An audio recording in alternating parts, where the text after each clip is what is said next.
Hello friends, CrPC का ये quiz number 4 है। इसमें हम 15 ऑब्जेक्टिव क्वेश्चंस और उनके आंसर्स को डिस्कस करेंगे। पहला क्वेश्चन है, which one of the following sections of criminal procedure code 1973 provides sentence of imprisonment by the court of magistrate in default of fine. तो option A will be the answer, section 30 subsection 1, that is subsection 1 of section 30। अगला question देखते हैं। Every person aware of the commission of an offence punishable under which one of the following section is bound to give the information thereof to the nearest magistrate or a police officer। तो इसका option B correct answer हो जाएगा। देखो, CrPC के section 39 में ये provision किया गया है कि कुछ ऐसे अपराध हैं जिनकी इत्तला जनता द्वारा दी जाएगी। मतलब कुछ ऐसे ऑफेंसेस हैं जिनकी इन्फॉर्मेशन जनता द्वारा दी जाएगी अपने नियरेस्ट मैजिस्ट्रेट और पुलिस ऑफिसर को। तो उसमें कौन कौन से अपराध आते हैं, उसमें एक पूरी लिस्ट है। जैसे अगर कोई अपराध आईपीसी की धारा 121 से लेकर 126 के बीच में होता है तो इसकी इत्तला जनता द्वारा दी जाएगी। अगर कोई अपराध धारा 143, 144, 145, 147 और 148 में होता है, या कोई ऐसा अपराध जो आईपीसी की धारा 161 से लेकर 165 के बीच बताया गया है, या कोई ऐसा अपराध जो धारा 272 से 278 के बीच में बताया गया है, कोई ऐसा अपराध जो सेक्शन 302, 304 में बताया गया है, ऐसा कोई अपराध जो 364A में बताया गया है, ऐसा कोई अपराध जो 382 में बताया गया है, ऐसा कोई ऑफेंस जो सेक्शन 392 से लेकर 399 के बीच में बताया गया है। तो इसमें एक पूरी लिस्ट है। आप एक बार सीआरपीसी का सेक्शन 39 को आप पढ़ लीजिए। एक मैं लिख देता हूँ, सेक्शन 39 ऑफ सीआरपीसी। इसमें वो लिस्ट आपको मिल जाएगी जिसमें बताया गया कि ऐसे कौन से अपराध हैं जिनके कारित होने पे जनता द्वारा इत्तला अपने नियरेस्ट मजिस्ट्रेट और पुलिस ऑफिसर को दी जाएगी। अगला क्वेश्चन, तो इस क्वेश्चन का जो आंसर है वो हो जाएगा ऑप्शन बी। अगला क्वेश्चन देखते हैं। Consider the following statements. A police officer has power to arrest any person without an order from a magistrate or warrant of arrest if he has reason to suspect his complicity in a cognizable offence punishable with imprisonment which may extend to 7 years provided that he is satisfied for reason in writing that such arrest is necessary।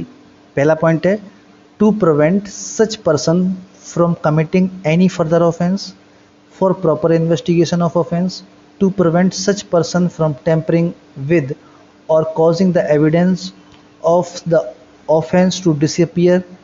and last इसमें statement है, to compel the absconding co-accused to surrender। इसमें ये question ये पूछा गया है कि जो पुलिस ऑफिसर होते हैं उनके पास बिना वारंट के अरेस्ट करने की जो पावर होती है उसका ऑब्जेक्टिव क्या है, आखिर पुलिस ऐसा करती क्यों है। तो उसमें ये इन्होंने 4 स्टेटमेंट दिए हैं। तो जो पहला स्टेटमेंट है वो सही है, to prevent such person from committing any further offence. ये एक ऑब्जेक्टिव है, इसलिए पुलिस ऑफिसर बिना वारंट के अरेस्ट कर लेती है। दूसरा ऑब्जेक्टिव भी सही है, फॉर प्रॉपर इन्वेस्टिगेशन। तीसरा ऑब्जेक्टिव भी सही है, to prevent such person from tampering with or causing, वो कोई साक्ष्य के साथ छेड़छाड़ ना करे, किसी भी एविडेंस को डिसअपियर ना कर दे, प्रॉपर इन्वेस्टिगेशन के लिए उसको किसी अपराध को बिना वारंट के गिरफ्तार किया जा सकता है, और ऐसा अपराधी कोई फर्दर ऑफेंस ना कर दे इसीलिए उसको बिना वारंट की गिरफ्तार कर सकती है। लेकिन ये जो चौथा ऑप्शन है ये गलत है, to compel the absconding co-accused to surrender. ठीक है, तो इस क्वेश्चन का जो करेक्ट स्टेटमेंट हो जाएगा ऑप्शन सी। ऑप्शन सी में first statement, second statement and third statement is correct. अगला क्वेश्चन चलते हैं। आप एक बार सीआरपीसी का सेक्शन 41 को पढ़ लीजिए। 41 में अरेस्ट बताया गया है, सेक्शन 41, और सेक्शन 41 के जो क्लॉज बी है उसमें सारी कंडीशन बताई गई हैं कि इस अरेस्ट बिना वारंट के अरेस्ट करने की जो पावर है उसके ऑब्जेक्टिव क्या क्या है, what are the objective of such arrest. अगला क्वेश्चन है, when can police arrest a person without warrant. तो कोई भी पुलिस ऑफिसर विदाउट वारंट कब अरेस्ट कर सकता है, in case of cognizable offence, in case of a proclaimed offender और deserter from armed forces only. तो इसका ऑप्शन हो जाएगा D. D will be the right answer. तो ऑल ऑफ द अबव। अगला क्वेश्चन देखते हैं, which one of the following cases the supreme court has laid down certain recruitment to be followed in all cases of arrest और detention. इसे D K Basu का केस था, D K Basu versus state of West Bengal. Option B is the correct answer. Next question, point out the incorrect. अब देखो इस तरीके का क्वेश्चन है तो आप ध्यान रखो, इसमें करेक्ट पूछा है कि इनकरेक्ट पूछा है। तो इसमें पूछा है इनकरेक्ट ऑप्शन कौन सा है। तो पहला ऑप्शन पढ़ते हैं, इनकॉग्निजेबल ऑफेंस एनी पुलिस ऑफिसर में without an order from a magistrate and without a warrant arrest any person. A private person may arrest or cause to be arrested any person committing a cognizable offence.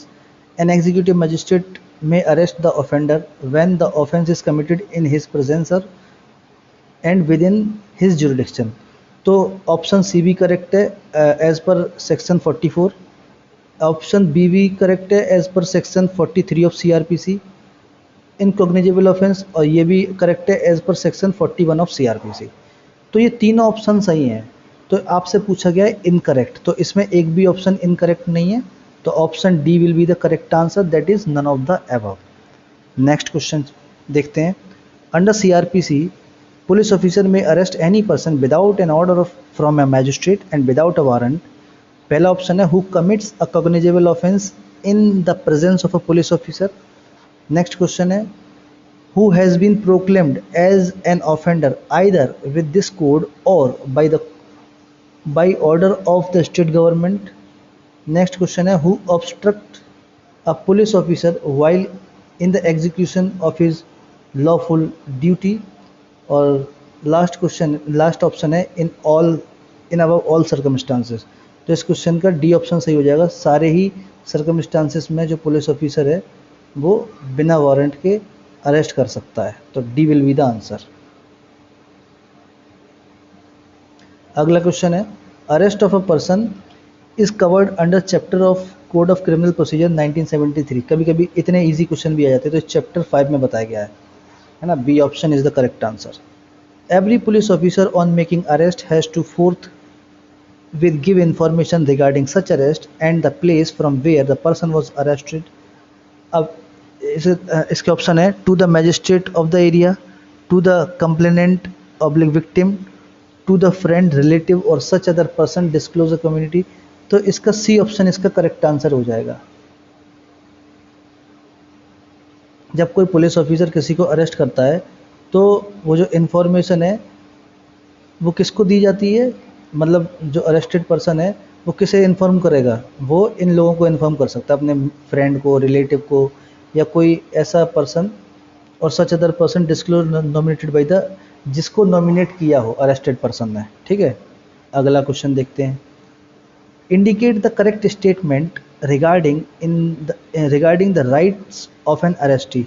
अब जो arrestee है उसके rights क्या क्या हैं।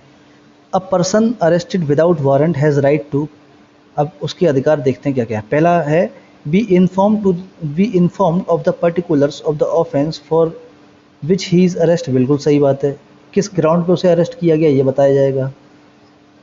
Have a relative or friend named by him to be informed about his arrest, ये भी सही बात है, ये भी बताया जाएगा।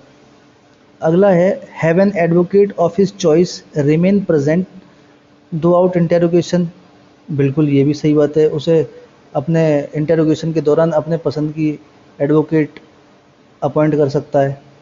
अगला है be medically examined biomedical officer, ये बायोमेडिकल नहीं है, ये बाई मेडिकल ऑफिसर होगा। ठीक है, बाई मेडिकल ऑफिसर, तो ये भी ऑप्शन सही है। तो इसमें पूछा है which one of the following statement given above are correct, तो ऑप्शन डी इसका आंसर हो जाएगा, सारे ऑप्शन इसमें सही हैं। अगला question 11, which one of the following section, which section of the CRPC authorizes is a private person to arrest any person committing cognizable offence. तो ये किस में private person, section 43 of CRPC, that is C option will be the correct answer. A private person can not arrest an accused, can arrest any person who in his presence commits a non-bailable and cognizable offence in the absence of a police officer। Next option है can arrest a person if he sees him running away from the crime spot can arrest any person suspected of committing of an offense। तो B option इसका correct answer है। आप इसको एक बार देख लीजिए question को। प्राइवेट पर्सन किसी को कब अरेस्ट कर सकता है? जब उसके सामने नॉन बेलेबल और कॉग्निजेबल ऑफेंस हुआ है। अगला क्वेश्चन क्या है? ए इज़ ए मैजिस्ट्रेट, एक मैजिस्ट्रेट हैं। In his presence one murder took place, उनके सामने एक मर्डर हो जाता है ड्यूरिंग हिज मॉर्निंग वॉक, जब वो अपने मॉर्निंग वॉक पे थे। Weather he can arrest the culprit himself, बिल्कुल यस, वो अकेले ही उसको कल्प्रिट को, जो दोषी है, उसको गिरफ्तार कर सकते हैं, दोषी को गिरफ्तार कर सकते हैं। अगला क्वेश्चन है when any offence is committed in the presence of a magistrate with in his local jurisdiction he may only direct a police officer, order only a gazetted officer, ये भी गलत। हिमसेल्फ अरेस्ट और order any person, ये सही है, वो खुद भी अरेस्ट कर सकते हैं जाके और किसी दूसरे पर्सन को भी ऑर्डर दे सकते हैं कि आप उस ऑफेंडर को अरेस्ट करो। अगला क्वेश्चन, तो इसका question number 14 answer C, option C will be the correct answer. Question number 15, ये लास्ट क्वेश्चन है। Who is given protection from arrest under section 45 of CRPC 1973, तो इसमें किसको इम्यूनिटी मिली गई है? मेंबर ऑफ आर्म फोर्सेस को। C option will be the correct answer. तो इस वीडियो डिस्कशन में फ्रेंड्स बस इतना ही है, और नीचे इसके आंसर्स हैं इन क्वेश्चंस के, आप वीडियो को पॉज करके इन आंसर्स को देख लीजिए। और आप लोग कमेंट बॉक्स में अपना स्कोर ज़रूर बताइए, कितना आप लोगों ने क्वेश्चन को ठीक किया। और जो भी हम ये क्विज़ बना रहे हैं वो क्विज़ सेक्शन के अकॉर्डिंग है। आज जैसे सेक्शन 30 से रिलेटेड कोई इम्पोर्टेंट क्वेश्चन जो भी एग्ज़ाम में आए, या अरेस्ट से रिलेटेड जो भी इम्पोर्टेंट क्वेश्चन एग्ज़ाम में आए, तो हम सेक्शन वाइज आगे बढ़ रहे हैं। अगर आपको पुराने सेक्शन के ऊपर इम्पोर्टेंट क्वेश्चंस को अगर आपको देखना है तो आप क्विज़ नंबर 1, क्विज़ नंबर 2 और क्विज़ नंबर 3 प्लेलिस्ट में जाके देख सकते हैं।